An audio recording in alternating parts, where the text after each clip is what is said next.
Hi everyone! So this is just parang a midweek vlog. Hindi talaga siya kasama sa parang schedule ko ng content calendar ko for my YouTube vlogs. But I just really want to share kasi the past week, for 1 week, I was looking for another work, so another full-time work. I'm still, of course, the co-founder of Next Level Assist. Pero Next Level Assist naman kasi is a very, very small company. Talagang we are just trying to help yung mga clients. Like for example, I have a friend, yung isang co-founder, may client siya na naghahanap na may kaibigan na naghahanap din ng VA. So, doon lang kami. Kaya very, very small lang talaga ni Next Level Assist. Tapos, ang bulk din kasi ng income goes to the virtual assistant, hindi sa company. Kaya, hindi siya sustainable in terms of it being our full-time job. So, kailangan pa rin namin, lahat kami mga co-founders, may mga kanya-kanya kaming mga full-time work. Kasi hindi naman sustainable for us as co-founders yung NLA. It's really for the VAs. But anyway, so I'm looking for another work, and then gusto ko lang i-share yung parang experience ko kasi nga alam ko marami tayo na naghahanap ng work ngayon, especially yung virtual or remote work. So first, saan ba ako naghanap ng trabaho? Hindi ako naghanap sa Upwork or sa OLJ. As you can see naman yung mga contents ko, hindi rin naman ako masyado nagpo-promote talaga ng Upwork or OLJ. It was never really my platform. The first thing na ginawa ko talaga is nag-ask ako sa network ko, sa mga kaibigan ko na alam kong nasa remote work industry din, yung mga naging friends ko na mga recruiters or nasa HR, nag-reach out din ako sa kanila to find out kung meron bang opening sa mga company nila or may alam ba sila. Basically, madalas wala. Wala talagang available pa ng positions doon sa kanila. So talagang mahirap. Even ako na malaki na din yung network, tapos marami na rin akong kilala in the remote work industry. Medyo mahirap talaga makahanap ng work ngayon. Especially, ang dami ng mga companies na nag-lay off, ang daming startup na nagsesarado, hindi nakakatuloy ng operations. So, talagang ang daming kalaban or whatever. So, while I am reaching out to my network, syempre naghanap din ako ng mga applyan ko. And ang platforms talaga na ginamit ko is dalawa, LinkedIn and JobStreet. Yun ang dalawang platforms na pinuntahan ko talaga. And then I made a tracker nung mga in-applyan ko. But yung tracker ko, hindi siya katulad ng mga ibang tracker na nakikita ko from other content creators. My tracker is just, ayan lang, as a notepad lang ng Apple Notes lang. So ayan lang siya, I applied to 8 companies, tapos may nilagay ko potential companies. So ano yung mga potential companies na yan? Dalawang ways kasi ako nag-try mag-apply or nag-apply sa mga companies. So, the first one is yung mga job opening nila. So, talagang in-applyan ko yon. Most of yung mga in-applyan ko are managerial positions na talaga. Hindi siya yung EA, hindi siya EA role. And then I also applied or I tried also mga chief of staff role. Pero basically dito, it's mostly puro talaga mga managerial. And then, yung potential companies naman, nilist ko lang lahat ng mga companies na nakita ko na virtual assistant agency or EA agency, as well as mga companies na remote work. Now, ang ginagawa ko dito sa kanila is hinahanap ko yung email or email nila, contact information nila, or hinahanap ko sa LinkedIn kung sino yung HR nila or recruiter nila. And then, I send an outreach. Nag-send ako ng parang proposal ko, ganon, na parang, hey, you might be looking to hire someone, I am available, this is my credential, this is my experience, ito yung LinkedIn profile ko, here's my portfolio. Tapos even if wala silang opening, nag-reach out pa din ako sa kanila kasi malay mo baka naman meron silang internal opening that I might be a fit for that role. Tapos ang ginawa ko din yung LinkedIn ko, pinalitan ko yung profile ko into open to work. Tapos in-update ko din yung pakita ko na lang sa inyo. In-update ko din yung bio ko at saka yung cover photo. So, ayan na siya. So, nilagay ko kasi I want to highlight yung experienced EOS integrator kasi that's, anong tawag dito, that's something na hindi naman lahat meron. And then of course, yung EA, and then nilagay ko rin yung EOS logo doon sa aking cover photo. Kasi sa mga recruiter, yan naman madalas ang unang tinitingnan talaga. Like yung bio mo, and then yung cover photo mo. Tapos ang haba pa kasi nung scroll to your experience. And then, ang ginawa ko din, syempre, in-update ko yung resume ko. Nag-generate ako ng resume from my LinkedIn. Pero, medyo kulang din kasi, at saka hindi ko rin parang na-feel yung layout nung pag-generate sa LinkedIn. Ito, papakita ko sa inyo. So, initially, ganito ang itsura ng LinkedIn na resume kapag nag-generate kayo from your LinkedIn. Ayan siya. Okay. Haba niya, 5 pages yan. So, hindi ko masyado nagustuhan yung layout niya. Mas maganda actually yung layout ng LinkedIn before. Okay? I'll show you kung ano yung LinkedIn before, which is yun na rin yung ginamit ko. Ayan. So, ito yung layout ng LinkedIn na resume dati kapag nag-generate ka. Mas gusto ko siya kasi mas malinis. Tapos, isang linya lang talaga siya. Hindi siya katulad nito na parang meron pa sa gilid. Okay? So, this is cleaner. This is so much better. And as someone na hold on, I have to remove this. As someone check din or nagre-review din ng mga resumes, ito talaga yung pinakamaganda sa lahat. It's very easy to understand. Everything is in one column lang talaga. And then, andyan na. Lahat yan I just generated, asked help from ChatGPT to generate. As in, nag-usap kami ni ChatGPT. So, very, lang talaga si resume ko. Very simple, direct to the point. Tapos yan, ChatGPT ko lang talaga lahat yan. Making sure na ma-include lahat ng information. So, guys, take note ha, kasi ang dami ko nakikita sa application, when it comes to yung job description ninyo, inuuna nyo yung naunang trabaho ninyo, like 2020, ganyan. Hindi ganon. Ang pinakaunang work experience nyo should be pinaka-latest. Okay? Tapos, going back. So, pa-backward yung sequence niya. Kaya pag tinignan nyo yung pinakahuli ko, ayan, 2014 to 2015, 2012, 2010, ayan. So, since 2010 to yun na, to 2025. And then, education, tapos skills, and then awards. So, yun lang naman yung nilagay ko, and then this is what I send to companies. Now, sasabihin ninyo, di ba, Mia, dapat 1 page lang. So, the reason kung bakit 4 na pages siya sa akin is because ang tagal ko na pong nagtatrabaho. Nagtatrabaho na ako since 2010. And, yung posisyon na ina-applyan ko is mataas. Hindi siya rank and file. So, managerial, directorial position yung ina-applyan ko. So, kailangan talaga makita nila lahat ng experience ko. So, it's kind of a CV, pero kapag CV kasi mas marami pa siyang detailed eh.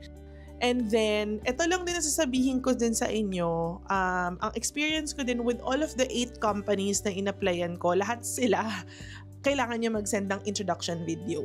So, even in a managerial role, even in a director role, nagre-require talaga sila mag-send ng introduction video. So, I had to create multiple introduction videos. Kung 8 yan, 8 yung ginawa kong introduction video. Even if you ask my friends, kasi magkasama kami sa Discord, di ba? So, lagi yung sinasabi, wait lang, I have to create an intro video. There is always an intro video. Kaya, masanay na kayo sa lahat ng i-applyan nyo ngayon, especially for remote jobs. Tapos, ang client nyo would be a foreigner or a foreigner. So, you have to make sure na maging confident kayo in creating an introduction video. Kasi kung sasabihin ninyo, kung yung mindset ninyo is nandun pa sa mindset na, ay hindi, pag may introduction video, ang na-applyan ko, X na yan kasi hindi yan okay. Walang mangyayari sa inyo. Hindi kayo makakahanap ng talagang maayos na trabaho or yung trabaho na gusto ninyo or mahihirapan kayo talaga maghanap ng trabaho kasi ako nahirapan eh. Ano tawag dito? Kung hindi ninyo tatanggapin yung mga bagong proseso ngayon. It's the new normal. Okay? So you have to Accept the fact na talagang kasama na ang introduction video, ang assessment sa mga application. Okay? Kaya wag na kayong magagalit or wag na yung mindset niyo na pag may intro video ayoko na yan. Pag Pinoy ang magi-interview ayoko na. Kapwa Pilipino tayo, okay? So you have to mahalin ang sariling atin.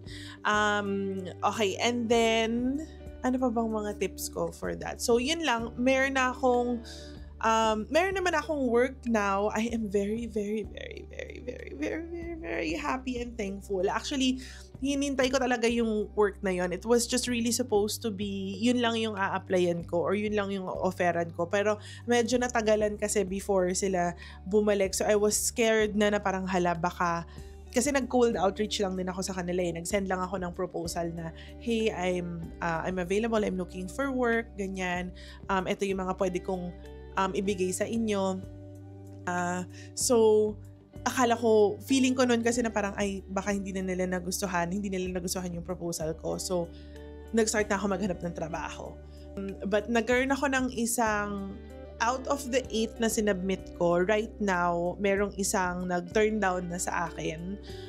Pero yung iba ang gagawin ko, since may tinanggap na ako na job offer, I'm going to, ano ba yung revoke? Parang ganon. Babawiin ko yung application ko. At least para din alam nila na they no longer need to proceed with the application. So I'll just send them an email. Hindi ko lang alam kung paano isa-send, but I'll be sending them all an email today. Syempre kailangan mag-show pa rin tayo ng professionalism sa kanila. Kasi they took the time to review my application. They took the time to see what I'm capable of or if I'm fit for the role. So, of course, to make sure na we don't burn bridges kahit sa application process pa lang tayo, I have to make sure that I keep it professional for everybody na nag-reach out ako. So I have to send them a message, lahat sila, to say thank you for considering my application, for letting me apply. Even if through their application form ko sinend yun, but I'm going to send them like a message saying that I already accepted a job offer from a different company, but I plan to stay here. Ayoko na maglipat-lipat, honestly, sa totoo lang. I want to be in a company na I'll be there forever. Nandun ako magre-retire. So I hope I am going to work so hard that this is going to be the one. Etong tinanggap ko na job offer from Ready Rolls. I hope that I am going to work hard and do my best to make sure na ito na talaga. Na dito na talaga ako magre-retire. So yun lang. I'm very, very excited for the role kasi even if 1 week akong nawala ng trabaho, grabe yung depression na pinagdaanan ko.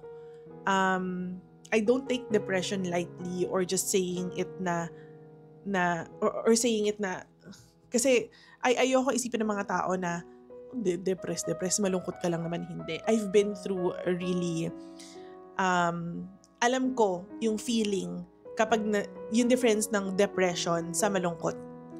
Because I've been there. I've been to the lowest of low na depressed talaga ako. So, etong week na to, I was really, in that place na ayoko bumangon, tulog lang ako ng tulog. Even if I keep pushing myself, kasi malalaman mo talaga minsan pag depression ka, especially in my case, in my situation, the way I go through bouts of depression is even how much I want to push myself na, hey, be productive today. Bangon ka. Tayo ka. Do your work. Be with your family. Even if yung utak ko is saying na, go, be happy, kaya mo yan. Yung katawan ko at saka yung mindset ko was just keeping me sa kama. Ganon. So, it was so hard. It was really, really hard. Kaya I'm very happy now na may work na ako. I love working. I love being productive. I love being able to help others. Kaya, I felt so useless nung time na for a week na wala akong work. Kahit yung mga friends ko were saying na Hindi, Mia, ikaw pa ba? You have the platform, kilala ka ng mga tao, madali ka lang makakapag-apply. Hindi mo pa rin maiiwasan na isipin na, am I worth it? Am I worthy? Yan. Kahit sabihin mo, I have 500,000, 1 million, how I wish, 1 million followers, diba? Even if I have all of that, at the end of the day, kailangan ko pa rin pagtrabahuhin yung mag-apply. Kailangan ko pa rin magpasikat. Kailangan ko pa rin to go through an interview. Kailangan ko pa rin mag-send ng introduction video. Kailangan ko pa rin ayusin yung resume ko. Even if my family and friends were saying, ikaw pa ba, Mia Juan ka? Hindi kasi, ako kasi yung tipong taong hindi pumasok kasi sa utak ko eh. Hindi umakyat sa brain ko na Mia Juan ako. Alam mo yun? Never ako naging yung mayabang na, hindi kasi Mia Juan naman ako, so kaya ko yan. Kahit sino pang tanongin mo. Kahit tanongin nyo pa yung mga nakatrabaho ko, ngayon, like si Yana, people that I've worked with, never, I made sure na hindi umakyat sa utak ko yung meron ako 100,000 followers, may ganyan. Especially pagdating sa trabaho. Never ko inisa na Mia Juan ako so I can get away with this or ganyan. Never. As in, I work my ass off. Hard. And never ko ginamit yung pagiging content creator ko sa trabaho. Never. As in, alam yan ng lahat. I go through the process. Even nung nasa Athena ako, nung nagsisimula pa lang ako, I follow all of the rules. As in, I never say na, baka naman, you can bend a rule for me kasi I have this following. Never. I follow all of the rules. Kaya, that's something that I'm very proud of. Kaya nung nawalan ako ng work, I was just really so down. Kaya yun. Kaya I hope I am going to work harder. Harder talaga. Harder now. Because feeling ko, I feel like I am finally with the right company. With the right people. With the right team. So yun. Oh, I'm also never going to be someone who will tell you na kapag nasa isang company ka, family yon. Hindi ako naniniwala doon. Family is still different. Family is a different level. But when I'm in a company, I consider all of them as my team, as my colleague. It's a different kind of friendship, a different kind of relationship yung pag nasa trabaho ka. You treat everyone with respect, you treat everyone with professionalism. Kasi pag family, kaya ko awayin yan eh. Alam mo yun, pag family, magsasagutan kami, yung mga ganyan. Pero actually for me, mas ma-level up yung tingin ko sa mga colleagues ko. Kasi I bring in a different level of professionalism, a different kind of respect to the people I work with. Even though I don't consider them a family, I definitely consider them as very good friends, my colleagues, my team. And I give them another level of, like what I mentioned, another level of respect and professionalism that you won't see na nasa family ko. I mean, I respect my family, but iba yung respect na dinadala ko. Ibang Mia yung dinadala ko pag nasa trabaho. Kaya, I am going to work hard talaga and do my best in this role with Ready Rolls because I want this to be the company and I feel like this is the company na ito na talaga for the long run na talaga siya. So, yun lang. Basically, yung message lang talaga nitong video na to is to let you know na you're not alone in terms of journey ninyo ng paghahanap ng trabaho. Especially if gusto nyo ng work from home kasi mahirap talaga siya. Like ako nahirapan, what more yung others na nagsisimula pa lang or nagta-transition pa lang dito sa pagiging work from home. So, I get you. This experience is definitely going to help me help others more. I've learned so much from this. Kahit sabihin mong 1 week lang ng job search, I've learned so much na na pwede kong ma-share din sa lahat. So I'm definitely going to create more content about how to really level up in terms of how you look for work na remote. Yun lang. So yun lang. I just wanted to share. I just wanted to vent it out. Not sure if I'm gonna I'm definitely going to post this kasi nga may message tayo. But just keeping this also as a diary for me, marami man manood or konti man manood, ang importante sa akin may ma-reach itong video na to so that people would understand that you're not alone. But at the end of the day, trabaho, you just really work hard for what you want, and then you're gonna get there. And it's okay to be sad. It's okay to be lonely na walang work. But yun nga, but at the end of the day, there's no way but up eh. Nandun ka na sa baba, hindi ka makahanap ng trabaho, wala ka, unemployed ka. So wala ka nang ibababa pa. So there's no way but to be, yung next step is to be successful, is to find work, is to get hired. So yeah, yun lang yung message. I hope you learned something from this. I am very excited for this next chapter, and I hope this is it. I am going to do my best to make sure that this is it. So thank you so much everyone for watching. Enjoy the rest of your day, and good luck sa lahat ng mga nagja-job hunt dyan. You got this. You're going to get that job na gusto mo talaga. And keep watching my videos in any of my social media platforms so that you can get more tips on how to get yung mga job na gusto nyo talaga, especially in the remote work or VA industry. Have a great day, guys.